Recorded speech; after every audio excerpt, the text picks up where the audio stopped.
सो दोस्तों सबसे पहले अगर कोई इंपॉर्टेंट डेटा है तो डेफिनेटली हम लोग यहाँ पे कह सकते हैं कि कोविड से रिलेटेड है। बट इस वक्त मुझे बहुत ही ज्यादा यहाँ पे खुशी हो रही है। आप लोग कह सकते हैं यस, कोविड से रिलेटेड खुशी इसीलिए हो रही है क्योंकि अभी हमारा ग्राफ दोस्तों नीचे जाना धीमे धीमे शुरू हो चुका है। आप सभी लोगों को पता है हम लोगों ने हमेशा हमारा ग्राफ ऊपर जाते हुए देखने को मिला है एंड हम लोग यही प्रे करेंगे कि ये ग्राफ ऐसे ही नीचे जाए तो और भी हमारे बाजार के लिए अच्छी बात जरूर रहेगी। सो दोस्तों आप लोग देख सकते हो कि यहाँ पे हमारा ग्राफ धीमे धीमे करके अभी 80,000 के नीचे हम लोग को केसेस देखना शुरू हो चुके हैं। एंड सबसे खास बात देखिए, हमारा रिकवरी रेट तो अच्छा था बट सबसे खास बात अभी जो इन्फेक्ट पर्सन की जो रेट रहते हैं एंड जो रिकवर्ड रहते हैं, रिकवर्ड वाले जो नंबर है वो ज्यादा है। 80,000 लोग रिकवर होते हैं, 70,000 पेशेंट आते हैं, तो आप देख सकते हैं 10,000 के आसपास का जो गैप है वो पॉजिटिव हमारे साइड पे है। सो दोस्तों यही कहना चाहूंगा कि अगर इंडिया ऐसे इसी तरीके से आगे बढ़ता रहा, प्रिकॉशंस लेता रहा, तो डेफिनेटली वो दिन भी दूर नहीं है जब हमारे इधर भी केसेस बहुत ही ज्यादा मिनिमम हो सकते हैं। बट फिर भी दोस्तों मैं इस चैनल के माध्यम से यही कहना चाहूंगा दोस्तों, लापरवाह नहीं होने, क्योंकि आज तक हम लोगों ने हिस्ट्री का डेटा देखा है। मतलब बाकी देश में कोरोना पहले आया था तो वहां पे हम लोगों ने देखा था पहले कुछ नहीं हुआ करता था, बाद में सडनली भागता था। तो ये सारी चीजें हम लोगों ने एक्सपीरियंस की है। सो उन्हीं के एक्सपीरियंस से हम लोगों ने ये भी प्रिकॉशंस रखने चाहिए कि सेकंड वेव भी जरूर आ सकते हैं। इंडिया जैसे बड़े कंट्री के लिए सेकंड वेव आना ये बहुत ही हाईली पॉसिबिलिटी वाली चीज है। हम लोग जरूर चाहेंगे कि ऐसा ना हो, बट इसके लिए प्रिपेयर्ड जरूर रहना, क्योंकि अगर आप लोग यहाँ पे देखोगे तो स्पेन जैसे जो कंट्रीज है वहां पे भी अगर आप लोग चेक करोगे जो सेकंड वेव आप लोगों को देखने को मिल रही है, देख लेना ये फर्स्ट वेव थी, बाद में सब कुछ खत्म, जुलाई मंथ में कुछ भी नहीं था वहां पे एंड सडनली देखना क्या स्पाइक यहाँ पे आया है। ये स्पाइक इसलिए आया होगा कि लापरवाही भी यहीं पे बढ़ती गई होगी। सो मैं जरूर रिक्वेस्ट करूंगा दोस्तों, जंग अभी भी खत्म नहीं हुई है, अननेसेसरी सेलिब्रेशन नहीं करना है। सो एक इंपॉर्टेंट पैरामीटर था जो कि हम लोगों ने यहाँ पे देख लिया। सो जितना ये ग्राफ अभी नीचे नीचे भी जाएगा, बाजार जरूर इसको भी छोटा छोटा पॉजिटिविटी इससे भी जरूर ले सकता है। सो ये थी नंबर 1 न्यूज जो पेश करते हुए मुझे बहुत ही अच्छा लग रहा है, क्योंकि इससे पहले भी मैं ऐसे वीडियो बनाता था तो बिल्कुल अच्छा नहीं लगता था, क्योंकि हमेशा डरावने वाले नंबर्स ही हम लोग को देखने को मिलते थे। दोस्तों उसके बाद अगर हम लोग यहाँ पे बात करें तो डेफिनेटली क्वार्टर 2 की अर्निंग्स हम लोग को यहाँ पे देखने को मिलने वाली है। आप सब लोग पता है सब आईटी मेजर्स की यहाँ पे बात होने वाली है। अगर देखा जाए तो टीसीएस ने ऑलरेडी नंबर पेश किया एंड मुझे दुनिया का नहीं पता, मैं हमेशा अपनी बात करता हूँ, मुझे लॉन्ग टर्म के हिसाब से टीसीएस के नंबर अच्छे लगे, प्लस बायबैक का भी तड़का उन्होंने लगा दिया। उसी के साथ साथ दोस्तों ये भी कहना चाहूंगा इंफोसिस के number, Wipro, HCL technologies, Mindtree, सभी के नंबर हम लोगों को इसी वीक में आते हुए देखने को मिलने वाले हैं। एंड यही होप किया जा रहा है दोस्तों कि ये लोग डिसेंट नंबर्स यहाँ पे प्रेजेंट कर सकते हैं एंड टीसीएस ने भी अच्छे नंबर पेश किए हैं। अगर इन सभी शेयर में किस फिलहाल कोई खास है तो आप सभी लोगों को पता है विप्रो है, क्योंकि विप्रो ने ये भी कहा है कि उनका बोर्ड बायबैक को यहाँ पे कंसिडर कर सकता है। सो क्वार्टर 2 के अर्निंग से रिलेटेड बहुत सारे स्टॉक्स है, बट इन स्टॉक्स के ऊपर कुछ ज्यादा ही खास नजरें रहने वाली है।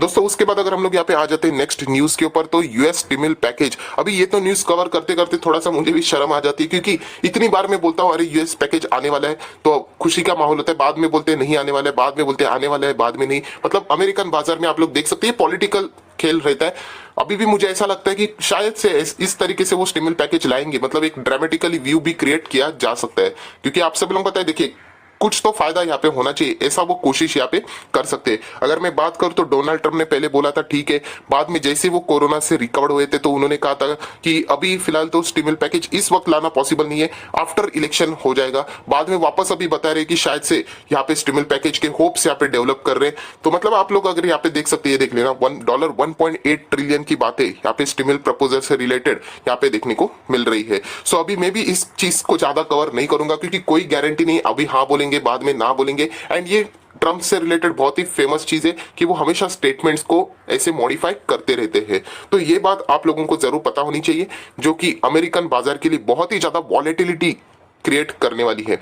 अभी बात कर लेते हैं इंडियन स्टिमुलस पैकेज का क्या हुआ दोस्तों। सो इंडियन स्टिमुलस पैकेज से रिलेटेड एक बड़ी न्यूज ऑलरेडी यहाँ पे आने की चांसेस है, तो उसी से रिलेटेड आप सभी लोगों को पता है यहाँ पे फेस्टिवल के पहले ही यहाँ पे स्टिमुलस पैकेज का कुछ पार्ट यहाँ पे लाने की कोशिश की जा सकती है। बट ये वक्त जो स्टिमुलस पैकेज रहेगा वो यूजुअली स्ट्रगलिंग इंडस्ट्रीज के लिए रहेगा, जहाँ पे मैं ऑलरेडी कवर कर चुका हूँ। एविएशन सेक्टर हो सकता है, हॉस्पिटैलिटी हो सकती है, हॉस्पिटैलिटी मतलब होटल वाले जो सेक्टर है जो स्ट्रगल कर रहे हैं उनके लिए यहाँ पे, क्योंकि उनके बिजनेस बहुत ही ज्यादा यहाँ पे देखने को मिल रहा है कि बहुत ही ज्यादा वहां पे प्रॉब्लमेटिक सिचुएशन आज भी यहाँ पे क्रिएट है। मतलब बिजनेस रीओपन होने के लिए उन्होंने सेलिब्रेशन तो जरूर किया है, बट उस हिसाब से बिजनेस नहीं बन रहा है। 100 का खर्चा होता है तो सिर्फ 20 या 30 रुपए की कमाई होती है। सो ओवरऑल 70 रुपए का लॉस ही हो रहा है। सो अगर ऐसे इंडस्ट्री को बचाना है तो स्टिमुलस पैकेज की रिक्वायरमेंट हर दुनिया में जरूरत है तो इंडिया में भी वापस सेकंड स्टिमुलस पैकेज लाना चाहिए। ये बहुत बड़े बड़े इकोनॉमिस्ट ने भी यहाँ पे सजेस्ट सरकार को किया था। तो सरकार ने ये तो कह दिया कि हम लोग स्टिमुलस पैकेज जरूर लाएंगे, सिर्फ उसका टाइमिंग देखना बाकी। अभी क्या पता बिहार इलेक्शन भी है, तभी भी वो लाया जा सकता है। वो एक पॉलिटिकली वे है,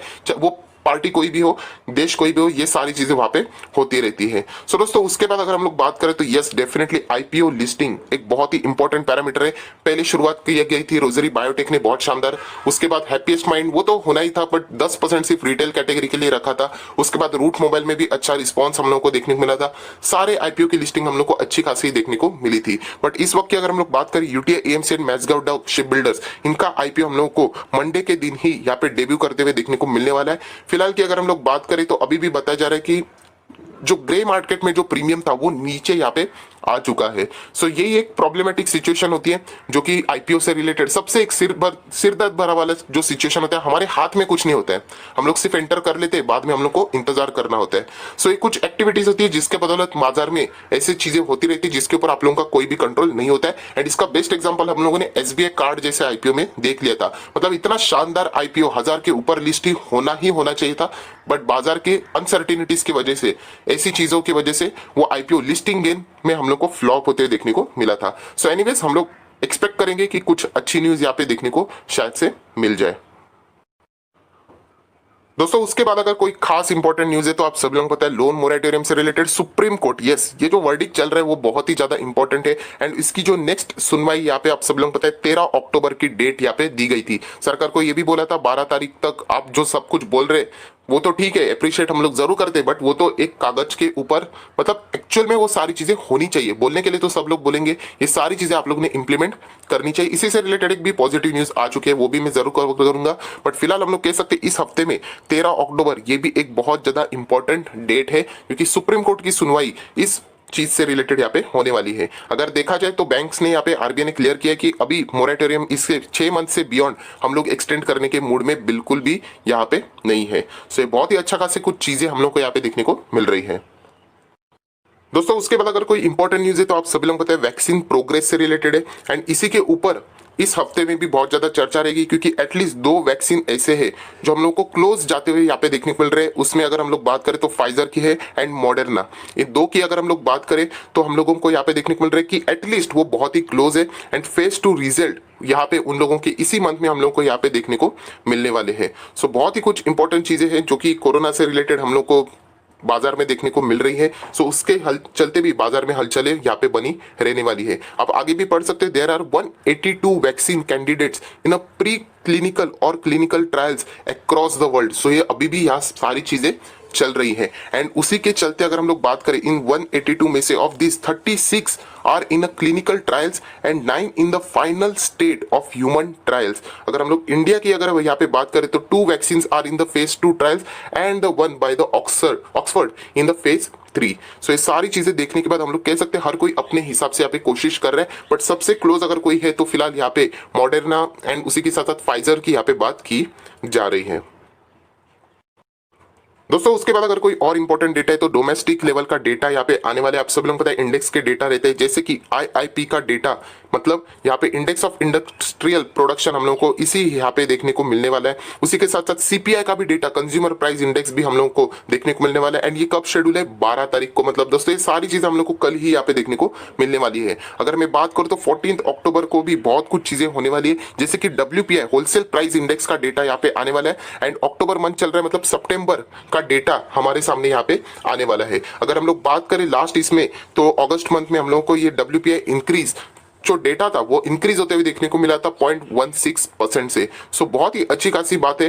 एंड अगर हम लोग बात करें after 0.58% fall in the previous month, मतलब पहले 0.16 था एंड बाद में हम लोग को फॉल देखने को मिला था, मतलब ये फॉल यहाँ पे बात कर रहे हैं नेक्स्ट मंथ की। सो ओवरऑल यही कहना चाहूंगा कि WPI इंडेक्स के भी, मतलब जितने भी ये इंडेक्स है उनका भी डेटा हम लोग को इसी वीक में यहाँ पे सारे डेटा देखने को मिलने वाले हैं। आईआईपी, सीपीआई एंड WPI यहाँ पे नोट करके रख सकते हो, ये देख लेना, ये 3 इंपॉर्टेंट चीजें हैं। दोस्तों उसी के साथ साथ अगर हम लोग फॉरेन इन्वेस्टर्स का भी डेटा देखें, FIS FPS का डेटा आप लोग यहाँ पे देख सकते हो। सो अभी तक अगर मैं यहाँ पे देखूं तो FIS का जो टोटल है वो अभी तक हम लोगों को नेट बाइंग करके ही यहाँ पे देखने को मिल रही, जो कि एक अच्छी बात है। अगर मैं बात करूं तो लास्ट 9 तारीख को मात्र एकदम छोटा सा अमाउंट एफआईएस का यहाँ पे नेट सेल्स देखने को मिला था, वरना जितना भी डेटा अभी तक हम लोग को अक्टूबर मंथ में देखने को मिला है buy buy buy buy and सिर्फ बाइंग ही होते हुए देखने को मिल रही है। एंड इसी के तो चलते हमारे बाजार में यहाँ पे जोश देखने को मिल रहा है। बहुत सारे लोगों का ये भी सवाल होता है बट सर यहाँ पे डीआईएस रहते वो सेलिंग यहाँ पे कर लेते हैं, सो एफआईएस की ओर ज्यादा क्यों फोकस रहता है? दोस्तों इसके अलग अलग रीजन है, बट कुछ रीजन ऐसे होते हैं जो मुझे पसंद है। जैसे कि आपको बताना चाहूंगा, जो एफआईएस जो इन्वेस्टर होते हैं उसको बहुत ही ज्यादा मेन इन्वेस्टर यहाँ पे माना जाता है। डीआईएस वाले जो होते हैं वो इतने एक्टिव इन्वेस्टर नहीं होते, एफआईएस कंपैरेटिवली एक्टिव इन्वेस्टर होते हैं, तो इसीलिए यहाँ पे एफआईएस का डेटा बहुत ही ज्यादा इंपॉर्टेंट यहाँ पे माना जाता है। दोस्तों ये सब हो जाने के बाद डेफिनेटली हम लोग बात करेंगे क्रूड ऑयल की। तो WTI एंड ब्रेंट दोनों भी अभी हम लोग को 40 के ऊपर ही यहाँ पे देखने को मिल रहे हैं, जो कि एक नॉर्मल सी बात है एंड वो ऐसी होनी चाहिए। उसी के साथ साथ अगर हम लोग यहाँ पे बात करें सेकंड कमोडिटी की जो कि इंपॉर्टेंट है एंड वो है गोल्ड। सो फिलहाल अभी भी गोल्ड आप देख सकते हैं 50,000 के ऊपर ही है, जो कि एक और अच्छी बात है, वही हम लोग कह सकते हैं। एंड डॉलर की अगर हम लोग बात करें तो डॉलर अभी 73 के भी नीचे हम लोग को फिसलते हुए देखने को मिल रहा है। बट हालांकि देखा जाए तो ये जो स्थिति रहती है वो बहुत ही रेयर देखने को मिलती है। यूजुअली डॉलर हम लोग को अप्रिशिएट ही होते हुए देखने को मिलता है अगेंस्ट द इंडियन रुपी। सो दोस्तों जितने भी इंपॉर्टेंट पैरामीटर्स थे वो मैंने आप लोगों को यहाँ पे दिखा दिए हैं। सो डेफिनेटली इन सारे डेटा के चलते कुछ ना कुछ हम लोगों को बाजार में यहाँ पे हलचले होते हुए देखने को मिल सकती है। सो ये हफ्ता बहुत ही ज्यादा बिजी रहने वाले, बहुत सारे एक्टिविटीज है एंड जब रिजल्ट का सीजन शुरू हो जाता है तो ऐसी चीजें हम लोग को बाजार में देखने को मिल जाती है। कोई डिविडेंड लाता है, कोई बोनस लाता है, कोई स्प्लिट लाता है, कोई बायबैक लाता है, तो बहुत ही ज्यादा इंटरेस्टिंग हफ्ता हम लोग को यहाँ पे देखने को मिलता है। अगर कोई अपने आप को फंडामेंटल एनालिसिस्ट कहलाता है या फिर वो बनने की कोशिश करते हैं तो उनके लिए रिजल्ट वाला दिन ही, मतलब जो हफ्ते रहते हैं, ये जो पीरियड रहता है वो सबसे ज्यादा क्रूशियल एंड इंपॉर्टेंट रहते हैं, क्योंकि इसी के चलते हम लोग आगे की जर्नी डिसाइड करते रहते हैं। सो आई आशा करता हूं दोस्तों ये वीडियो आपके लिए हेल्पफुल रहा होगा, तो जरूर लाइक कर देना, दोस्तों के साथ शेयर करना, तो उनको भी इन वीडियो का फायदा मिल जाएगा। So that's it, thank you very much दोस्तों, we will be meeting my next video, तब तक के लिए बाय बाय।